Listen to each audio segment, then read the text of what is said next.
Hey, this is Chris, keeping it real, coronavirus update. And of course I say coronavirus because, I can be euphemistic and call it the honey badger virus. But the fact of the matter is, our videos we're not monetized, so I don't really care, right? For whatever reason, Google has decided that, you can't mention the word, and I can only speculate that it's because the Chinese government is so far where, and Google wants to get into China so badly that they're willing to compromise every shred of their integrity in order to accomplish that. So, can't mention coronavirus and get monetized. Well, I don't care, I'm not getting monetized anyway. I don't expect to ever get monetized. And quite frankly, I don't care if we're ever monetized, because I don't care to be in business with such an unethical organization. So having said all that, just to lay the ground rules and the backstory, I want to tell you a story my wife related to me yesterday, and it pertains to the current situation, the pandemic. When she was 4, can you wrap your head around this? She was 4, her parents were incredibly sick with the flu. And the flu is a whole nother video, right? Something we're going to have to think about going forward as we blithely accept that 90,000 Americans are going to die from the flu this year. And everybody's like, we're fine with that. But I digress yet again, because these things come into my head while I'm talking, and I feel like I need to mention them. Anyway, she was 4 years old. Her parents were unable to function. They had that kind. When you have the flu, right? When you have the flu, you can't get out of bed except to go to the bathroom. And that is a Herculean effort. It's like all you want to do is lay there, and you pray for some relief from the aches and the pains and the headache and the high fever. You're swallowing aspirin like they're gummy bears. Well, gummy bears. No, you don't chew it. Well, whatever. You know what I'm talking about. And so she lived in a small West Virginia community near Fairmont. And they developed a system to get the church, of course, the church that her family belonged to, wanted to help out, but they didn't want to be stupid about it. And so they would call Lee's house, and they would say, okay, we're bringing you over some food now. Of course, the 4-year-old was answering the phone. Do you have a 4-year-old? This is yet another video. Do you have a 4-year-old? How would they handle this kind of situation? Could they? Are you raising your children to be responsible at an early age? Are you, yet another video. I'm going to have to watch this again just to recap and write down all of the ideas I'm bringing out here. So they would call the house, and Lee would answer the phone. And whoever was on the line, maybe it was the pastor's wife, maybe it was, another couple in the church, whoever, they had a system where they would take care of course, which as a church should do with its members, they would take care of their fellow members. They would send food. Because obviously her parents were incapable of getting up and cooking anything. And of course, this was back, in the the very early 60s. So it's not like you could, get Uber Eats, which would have been cruel.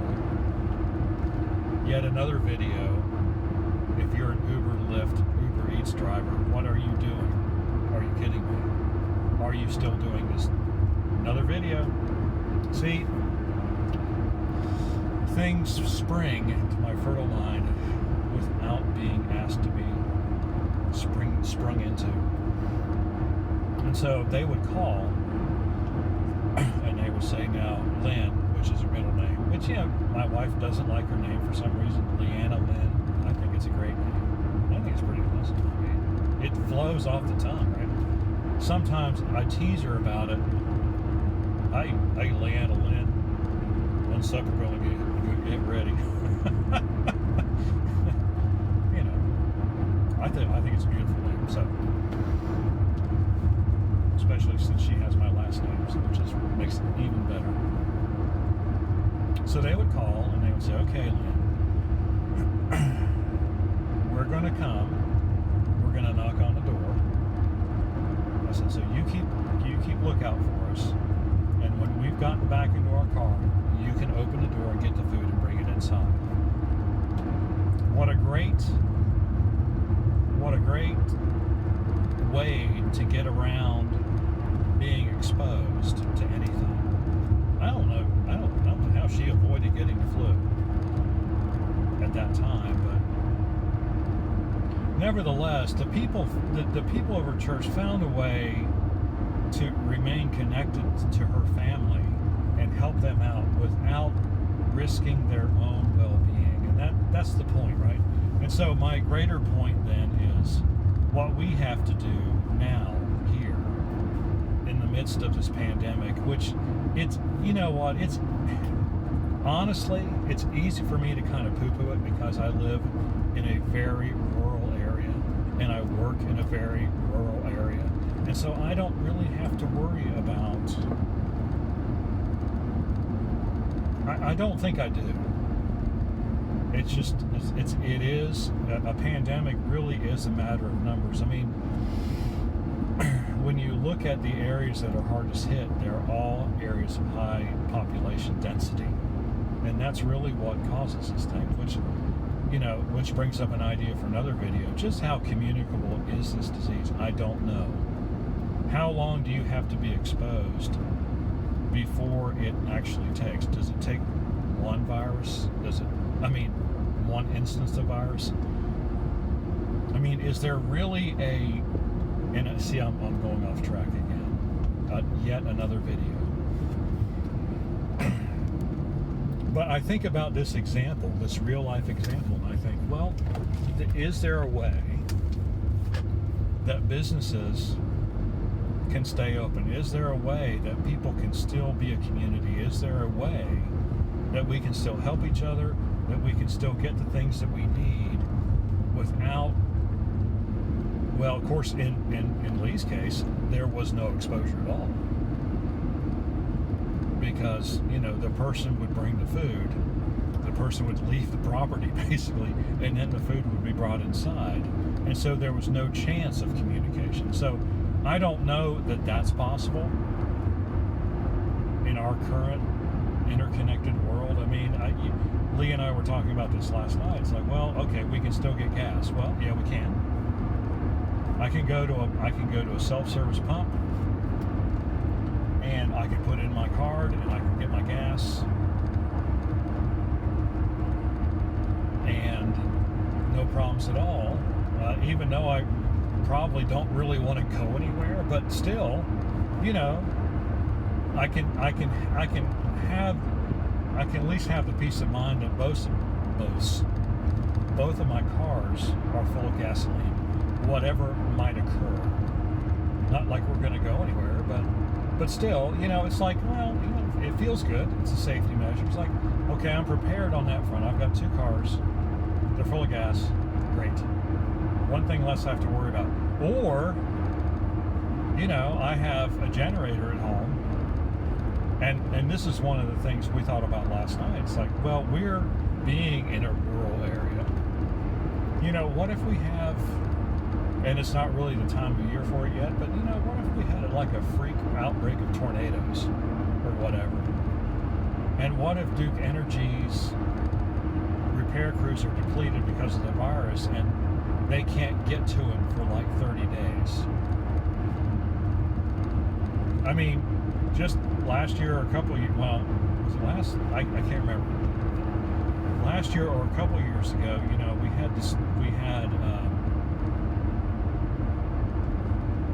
I can't remember. There was one event that was, it was a hurricane, and I can't remember which one it was, but there were trees down on the power lines And it took them a week, and that was in normal times, to get to us.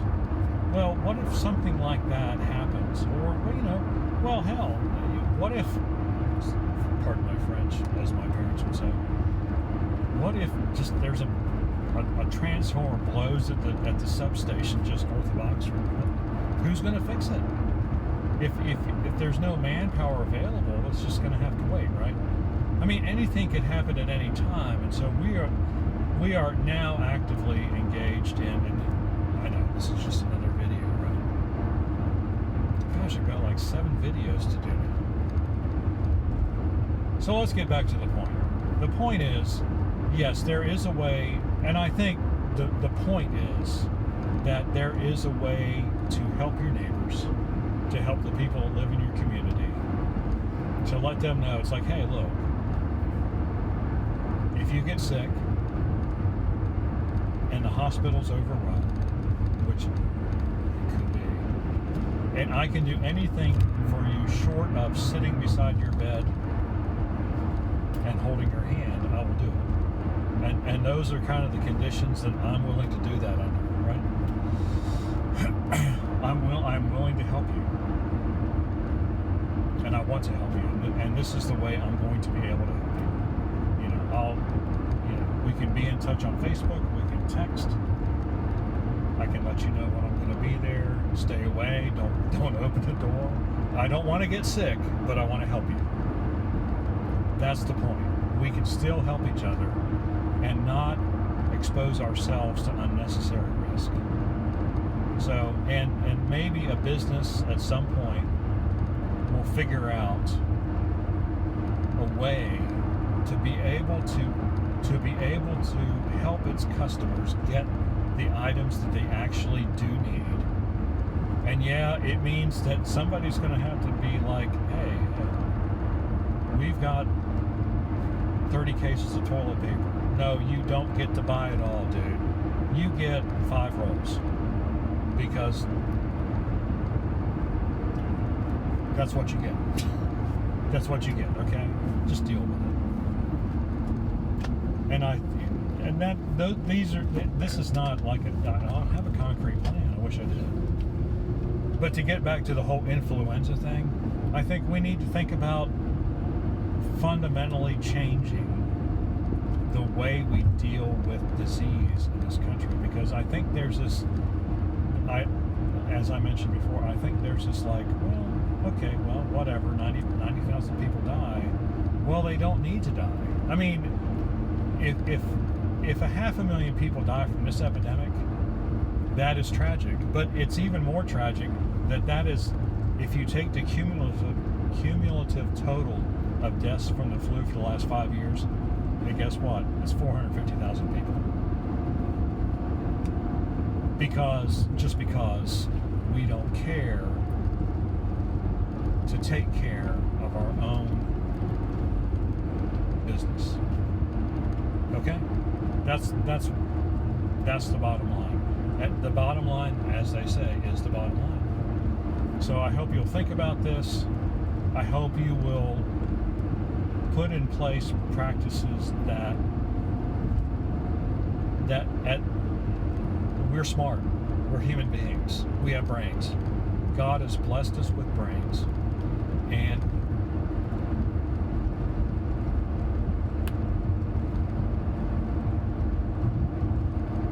hopefully compassion for our fellow man. Do what's right. Don't just think of yourself, think of your neighbors. Okay? See you on the next one.